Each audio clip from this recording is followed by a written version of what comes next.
Assalamualaikum warahmatullahi wabarakatuh. Alhamdulillah. Alhamdulillahi rabbil alamin. Wassalatu wassalamu ala asrafil anbiya'i wal mursalin. Wa ala alihi wa sahbihi ajma'in, amma ba'd. Hadirin yang insya Allah dimuliakan Allah subhanahu wa ta'ala. Ramadan adalah bulan yang penuh dengan kisah. Setiap harinya kita mencatat jejak-jejak kebaikan yang akan menjadi saksi di akhirat kelak. Jejak itu bisa berupa senyuman yang kita berikan, tangan yang kita ulurkan untuk membantu sesama, atau doa-doa yang kita panjatkan di sepertiga malam. Ramadan memberikan kekuatan tersendiri kepada mereka yang sungguh-sungguh menyapanya. Di bulan ini, puncak kemenangan pertama umat ini dimulai dari lembah Badar yang gersang, dikirimkan kekuatan besar dan kemenangan luar biasa sebagai bukti bahwa kekuatan ilahi tak pernah tertandingi. Hadirin yang berbahagia, jejak Ramadan dimulai dari ribuan tahun yang lalu. Berbagai peristiwa terjadi di bulan yang suci ini. Jejak-jejak kebaikan itu dimulai dari turunnya sebuah mukjizat besar ke muka bumi yang diterima oleh manusia paling mulia, insanun kamil, yaitu Nabi Muhammad sallallahu alaihi wasallam. Jejak hebat itu adalah turunnya wahyu Al-Quran sebagai pedoman yang diberikan Tuhan untuk seluruh umat manusia. Allah subhanahu wa ta'ala telah menciptakan dunia beserta isinya. Diciptakan kita manusia sebagai manifestasi kebesarannya yang ditugasi sebagai khalifah fil ard, pemimpin di muka bumi, dan diturunkan lagi Al-Quran sebagai panduan manusia dalam mengelolanya.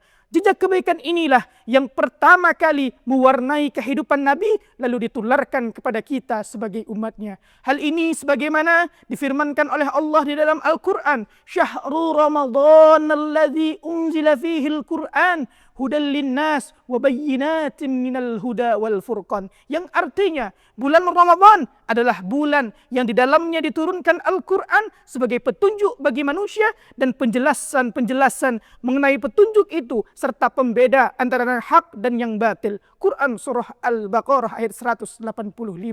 Inilah jejak kebaikan luar biasa yang pertama kali diturunkan oleh Allah subhanahu wa ta'ala ke muka bumi. Dan nantinya dengan Al-Quran maka gelap yang begitu pekat dapat tercerahkan dengan cahaya yang terang benderang. Hadirin yang berbahagia, jejak kebaikan selanjutnya adalah ayat yang pertama kali diturunkan oleh Allah, yaitu surah Al-Alaq ayat 1 sampai dengan 5 yang diawali dengan kata Iqra yang artinya baca. Ini merupakan hal fundamental yang mendasari seluruh nalar keilmuan kita. Allah subhanahu wa ta'ala memerintahkan kita melalui ayat yang pertama ini untuk membaca, membuka cakrawala, mengamati seluruh ciptaannya. Karena di situ ada tanda-tanda kebesarannya. Dari wahyu pertama ini, Nabi Muhammad SAW diperintahkan untuk menaikkan level intelektual umat manusia. Kita diperintahkan baca, baca, dan baca. Agar apa? Agar kita dapat melihat alam ini seutuhnya.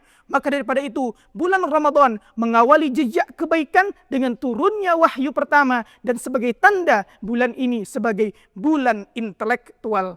Bulan ini sesungguhnya mengajarkan kepada kita betapa pentingnya membaca dan berfikir. Akan tetapi fakta di lapangan, Indonesia sebagai negara dengan mayoritas Islam terbesar yang hampir 87,08%.